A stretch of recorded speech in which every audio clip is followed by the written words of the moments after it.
Are you ready to become awesomer? Hello everyone, my name is Umar Hamid. I'm your host on the No Limit Selling podcast, where industry leaders share their tips, strategy, and advice on how you can become better, stronger, faster. Just before we get started, I've got a question for you. Do you have a negative voice inside your head? We all do, right? I'm going to help you remove that voice in under 30 days guaranteed. Not only remove it, but transform it. So instead of the voice that sabotages you, there's one that propels you to much higher levels of performance and success. There's a link in the show notes. Click on it to find out more. All right, let's get started. Hey everyone, today I've got the pleasure of having John Golden here with me today, which is like the best name for a sales guy. And John is the publisher of Sales Pop magazine. John, welcome to the program. Thank you, Umar. Glad to be here. So before we get started, tell us about the magazine, Sales Pop. Is it like a physical magazine or a digital magazine?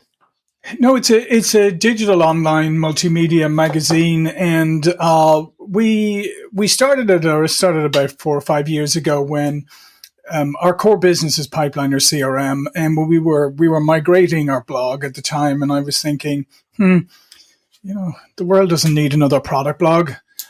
So I thought, how about a multimedia online magazine? Because we have this commitment to education anyway, to educating salespeople, marketing people, entrepreneurs, leaders, and all of that.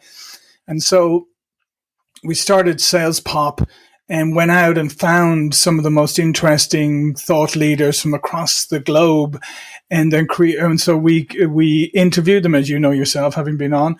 We do a video interview. We extract the audio of that. We push it out on all podcasting platforms. So the video's on YouTube, the video's on Sales Pop. The audio is on about 10 different podcasting platforms. And so this is our kind of altruistic, if you like, give back. And it fulfills our commitment, two of our commitments. One is to high quality content, and the other one is to education and actually empowering salespeople and business leaders and marketing people to learn and do better. Nice. So back in the day, I used to be in the high tech industry, and it was really interesting. If it was a hardware company you called for an issue, they blamed the software. And if you called the software company, it's not us, it's the hardware. And you were caught in the middle. And it's a lot like that for sales and marketing. They should be in sync together, supporting each other. And I've got some thoughts around that. But oftentimes they're at odds. And that slows the company down. It lets the competition win. And it's a headache for everybody. Kind of your thoughts on that? Yeah, it's very true. And it still baffles me to this day why we're in, what are we in now, 2021? And we're still having a conversation about sales and marketing alignment. Because for me, it should be a no-brainer. I mean, the thing about buyer behavior and the thing about sales processes today and all of that is those clean lines of demarcation that everybody seems to love. People right. Who subscribe to the good fences make good neighbors, that kind of point of view. Once upon a time, it was very neat. Like marketing did their piece, for top of funnel, and then threw it over the wall, and then sales picked it up and ran with it, and never the twain shall meet otherwise. However, now marketing people have got to go a little bit further down the process and help at different points. And salespeople have to become micro-marketers a little bit as well to be able to engage with customers. So for me, it's a no-brainer that sales and marketing should be working together. However, and it's common sense, but as you know, the thing about common sense is it's not that common. It's the least common sense of all, yes. It is the least common sense. And I'll give you a good example from a number of years back when I was running a company called Huthwaite, which was spin selling. It was a global sales consultancy company based on the work of Neil Rackham, who wrote Spin Selling. I've met him a couple of times. Oh, good. Yeah. So you'll enjoy this story. So one of the things that Neil used to say regularly is that if a sales call is really valuable and really value creating, then the prospect should be willing to write you a check for the sales call. Not for your product, but for the value created during the sales call.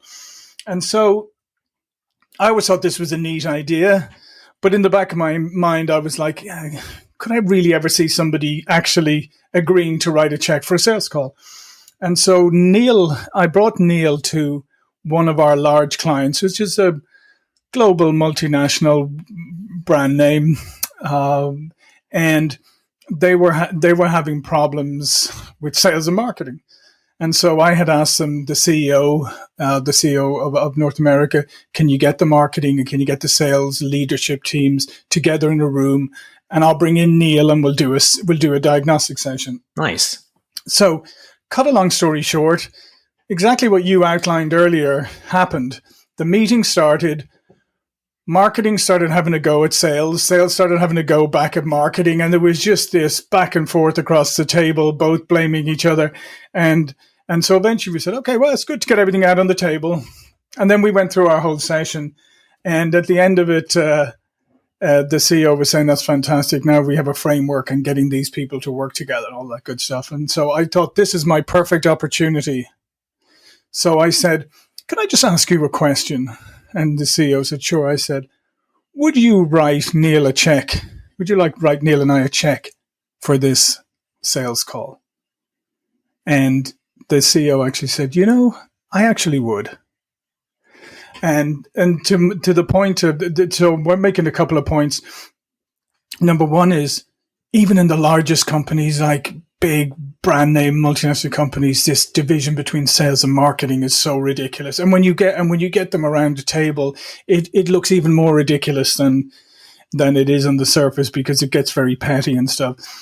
And the second thing is that when you bring people together from sales and marketing and you start to really take the emotion out of it, and you start to show them that there's a symbiotic relationship here. And if you resist that, particularly nowadays, you're going to end up back at this, having another meeting in a year's time. Still, the leads that come from marketing are still going to be terrible, and the salespeople ability to close them is still going to be terrible.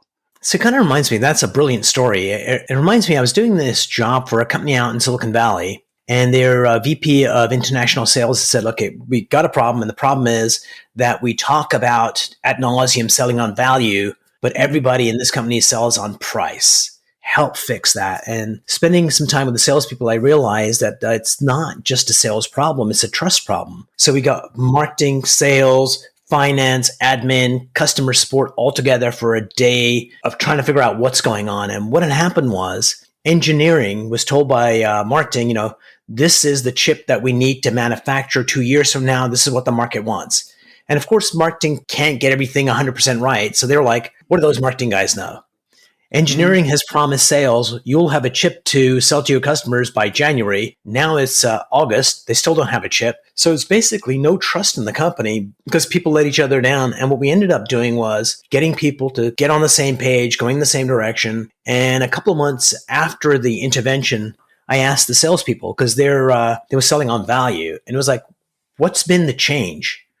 He says, the biggest change has been this. Whenever we came back from a customer and we went to any department, whether it's marketing or customer support or whatever, and we said, the customer wants this. And they would say, well, I can't do that, or we can't do that. And the biggest change has been, as soon as we come back with some kind of customization request, is they go, how can we make that happen?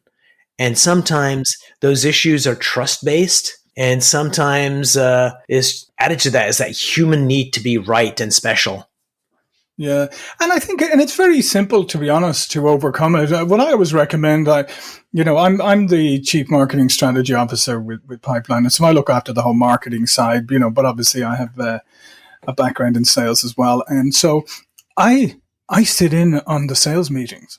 Mm-hmm. It's really that simple. I sit in on the sales meeting so I can hear what's going on. I can talk to the salespeople. I can, and I can figure out how best to support them and to give them what they need. But it's not just a one-way street, and I tell them what I need from them. And sometimes when they ask for something, I tell them why it's not a good idea. And because of, once you establish that kind of communication and mutual respect or understanding, yes, then it's easy, because I can say, yeah, I know you'd like to do that, but that's not a good idea. Here's a different way of approaching it. And I think that makes a big difference. So to me, the solution to all of this is not rocket science. It's, unfortunately, a lot of people who work in marketing have no clue what the reality of a salesperson is. They've no clue how hard the job is. They've no experience of let's say crazy prospects and customers. Let's face it, when we're buyers, we ask for all sorts of crazy stuff and everything, and they don't realize like what the salespeople go through. So I think the first thing is it's a real education process. So I would encourage marketing leadership, get on those sales calls. Just go to the sales leadership and say, I want to be on your calls. I won't interrupt them. I won't disrupt them or anything, but I want to learn, and then I want to see how I can and help, and maybe even have some of your other folks from marketing involved in that too.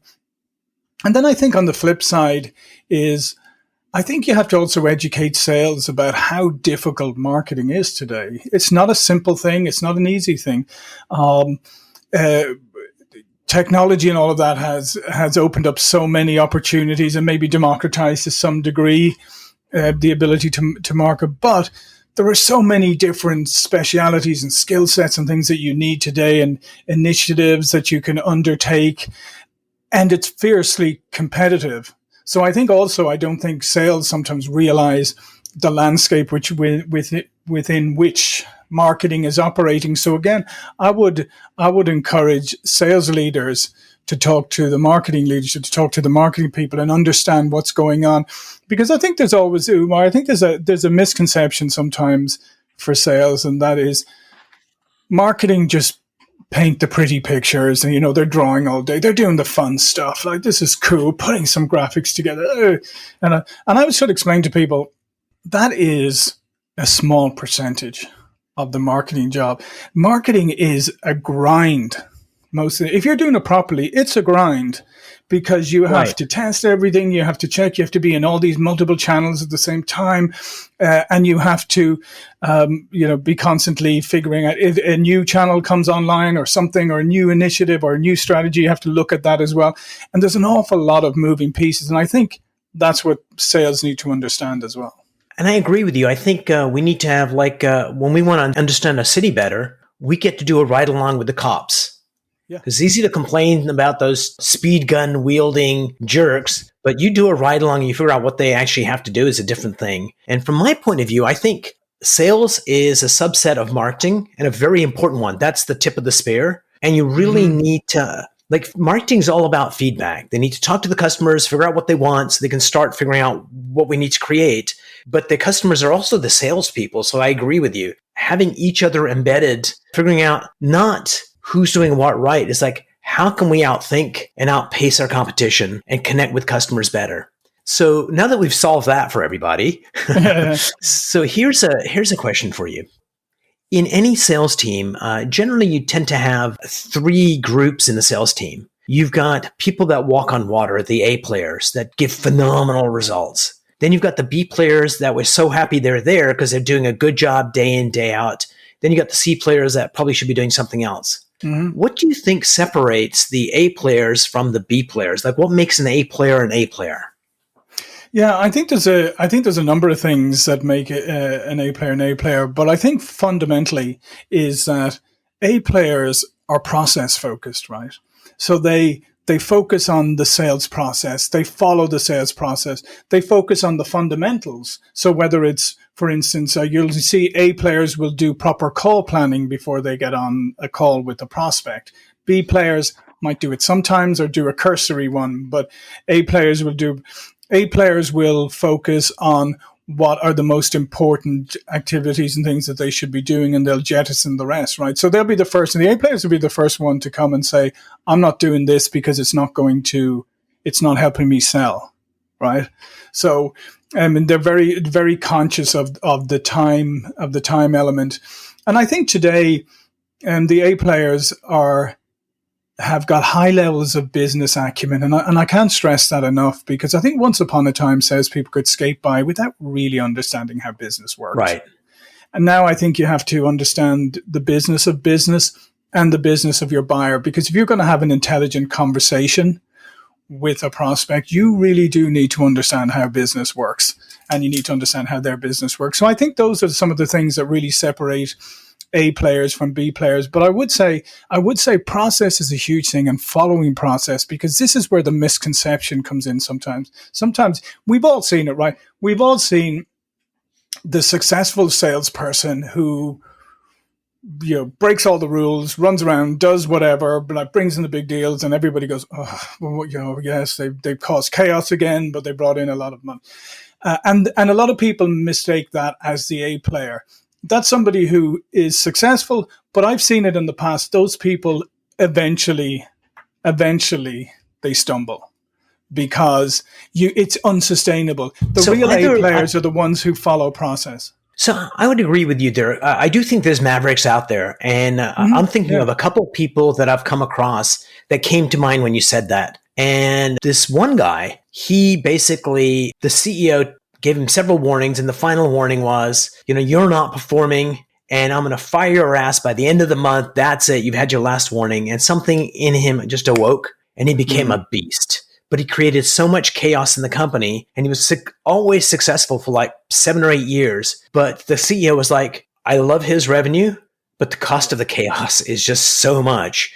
We'll badger everyone to death to get what he wants done. So I agree there, but sometimes it can have longevity, but the cost is high. Oh, yeah, they can. But that other thing that you mentioned, to be honest, Umar, just the thing on cost is because most companies do not measure the actual cost of sales, right? They will calculate the commission. They may they calculate a bunch of things on cost of sales, but they won't. What they never calculate is the time that somebody like that takes up of other people.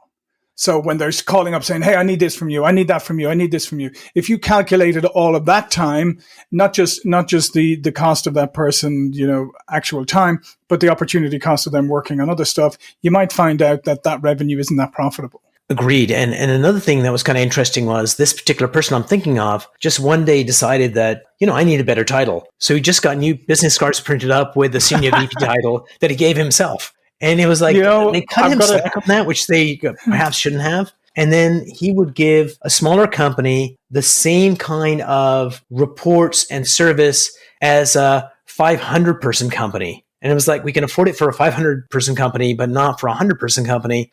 But going back to your other point, which is, you're so boring, John, talking about process.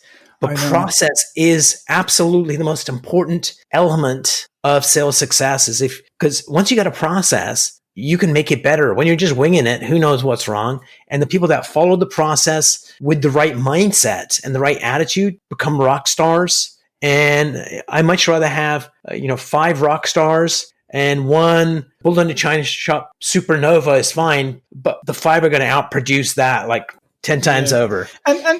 And I think, and I'm glad you raised that point. I'm glad you raised the boring point. Not that not about me personally. And I was just teasing about the boring. It makes money. No, I'm joking.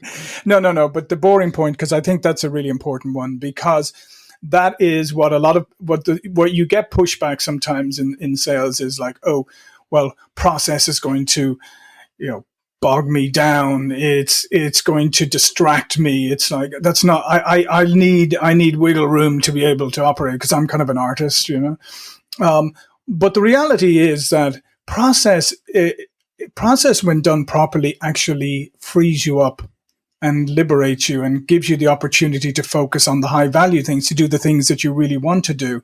It's when you're running kind of outside of the process, you actually make more work for yourself.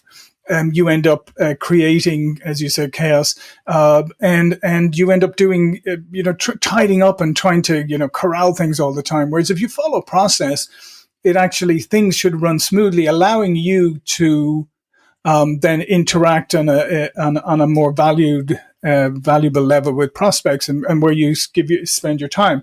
Now, the caveat on that is, as long as the process is a good process. So I don't advocate for process for the sake of process. I advocate for process that makes things operate more smoothly, efficiently, faster, all of that. So I think you've got to put a lot of effort and work into defining your process, your sales process, and then constantly reviewing it and tweaking it. Absolutely. And another part of sales process is qualifying opportunities. Mm-hmm. And a lot of companies either A, don't do it, or they do it like willy-nilly, and there isn't science between every single sales rep using the same metrics. And that's why the pipelines is a wish list rather than accurate predictors of the future.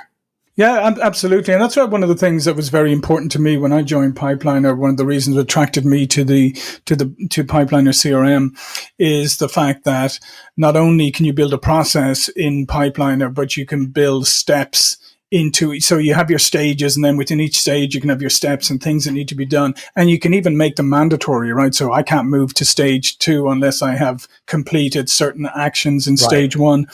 And I think that is exactly it, because if you don't have some discipline around your sales processes, and if you don't have a shared understanding of what's a stage 1, what's a stage 2, or whatever, and those are reinforced, what you get is John and Umar have opportunities that are almost identical in every aspect.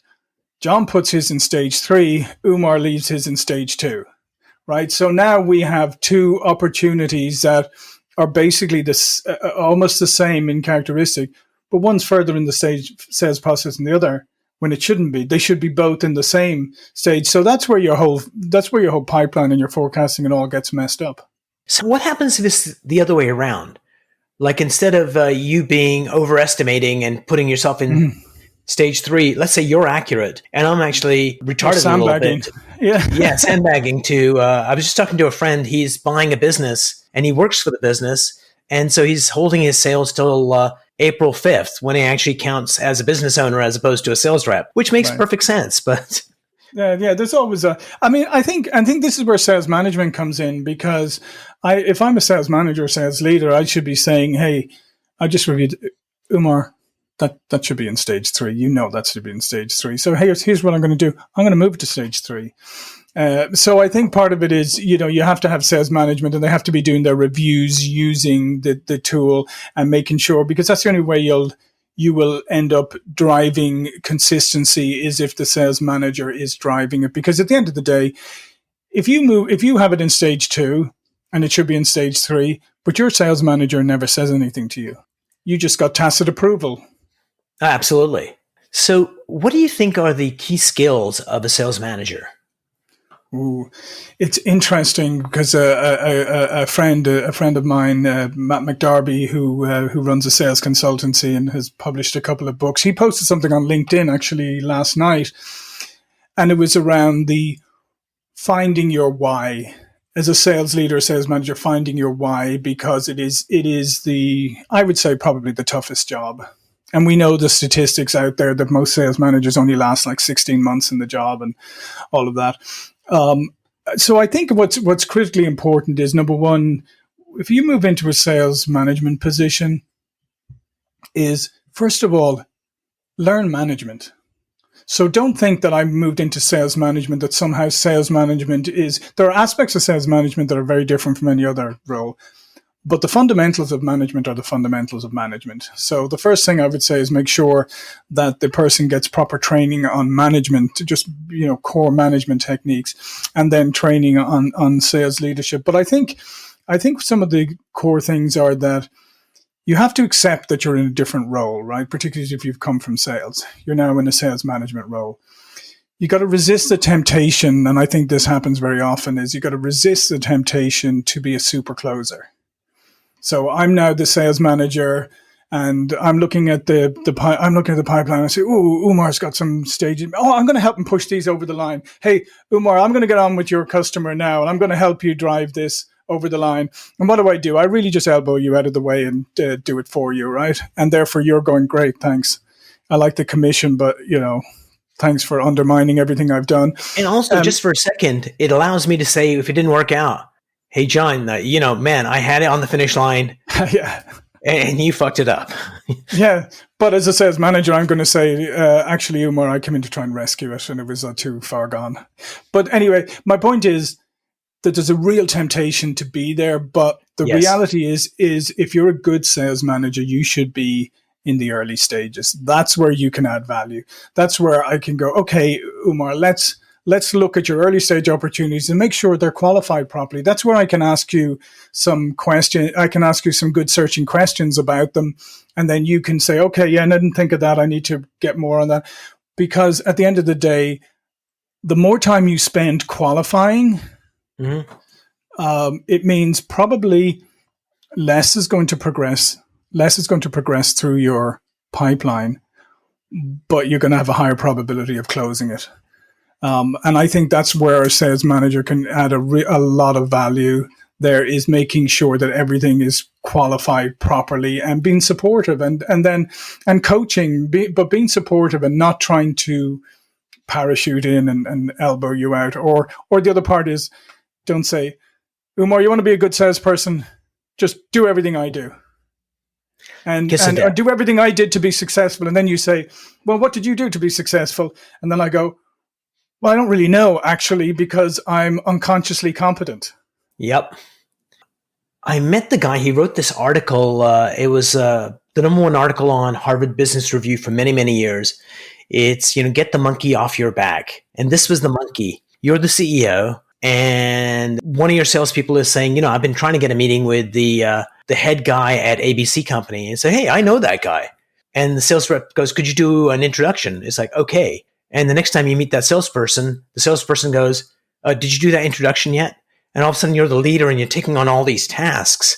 And I guess the sales manager would have that ability too, to kind of all of a sudden step out of their lane and start being the workhorse for everyone. And I think I like your approach. I never actually thought of it that way before, that, most of your focus should be early stages to qualify, so your salespeople are actually more effective. So they're not chasing deals that are not going to work out at all.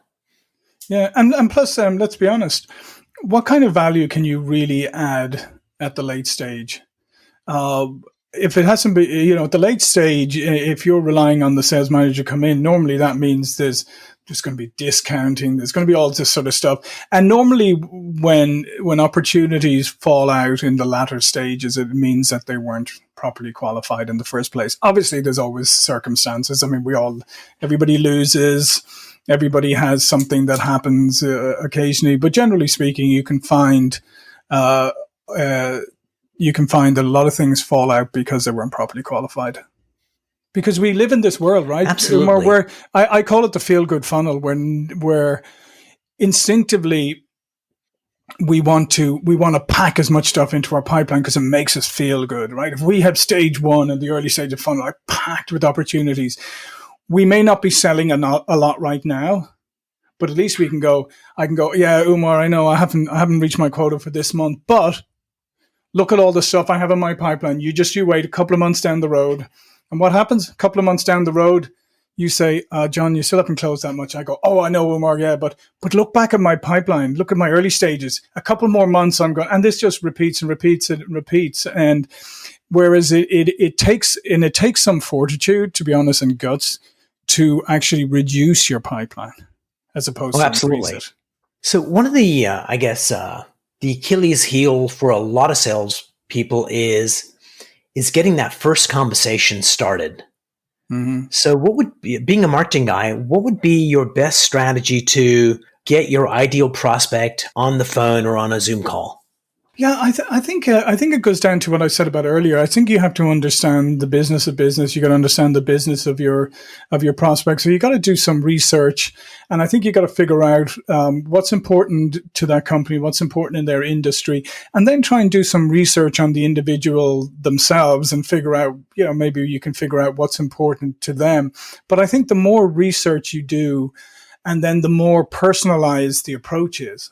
And I think we're entering the era of hyper personalization, where people let's face it, we know when we're getting generic messages, right? We know, yes. and as clever as they may be, we know, right? So I think if I'm working on and I want to get to particular people, I need to do some research, because I need to be able to send you something compelling that you connect and resonates with you, right? If I send you an email, it has to resonate with you. If I just send a generic one, well, it probably isn't going to resonate with you. You'll just go, okay, delete. So it has to resonate. And then I think if you can get them then onto that initial call again, that's where you have to really establish rapport quickly. But the only way you're going to be able to do that is if you have done your research. So I'm a big believer in doing research. Brilliant. So just before we part company, John, I've got a couple of questions for you. Yep. So number one, we all have a negative voice inside our heads that stops us from executing. What does your one say to you to kind of, it's all lies, but what does it say to get you to stop executing? Ooh, that's a good one. Yeah, I mean, it's a good point because I think statistically, I think psychology today had it at something like it's 69 to 70% of our thoughts on a given day are negative. So yeah, and we all have negative voice. So what's the question? What would get me to stop? So, you're about to do something challenging and then it starts creating doubt or let's do something else. Don't worry about this. Like, what does your voice say to you?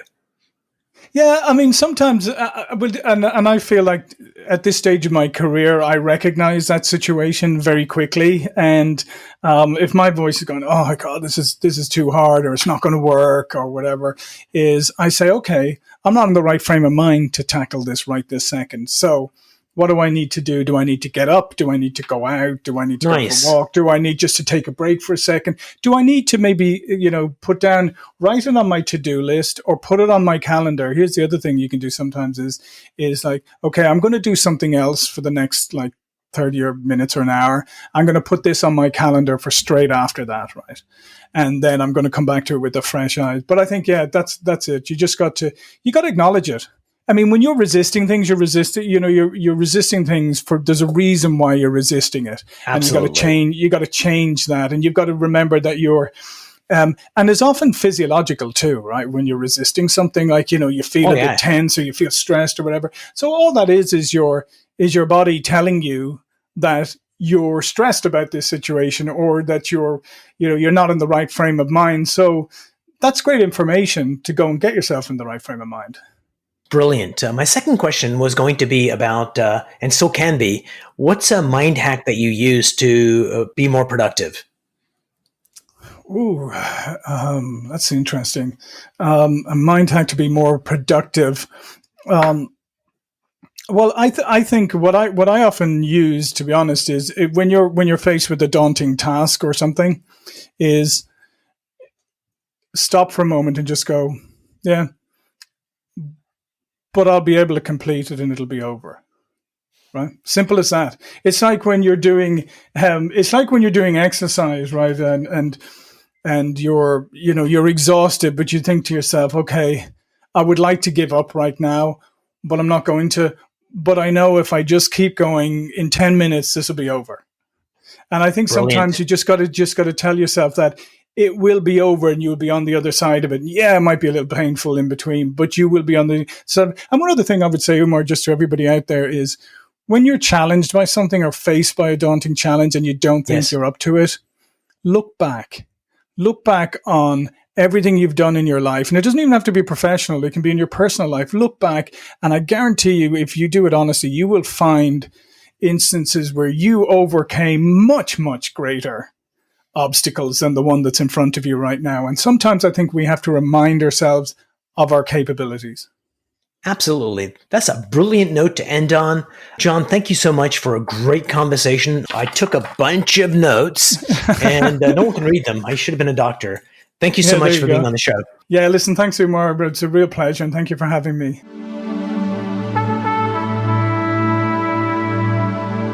If you enjoyed this episode, please go to iTunes and leave a 5-star rating. And if you're looking for more tools, go to my website at nolimitselling.com. I've got a free mind training course there that's going to teach you some insights from the world of neuro-linguistic programming, and that is the fastest way to get better results.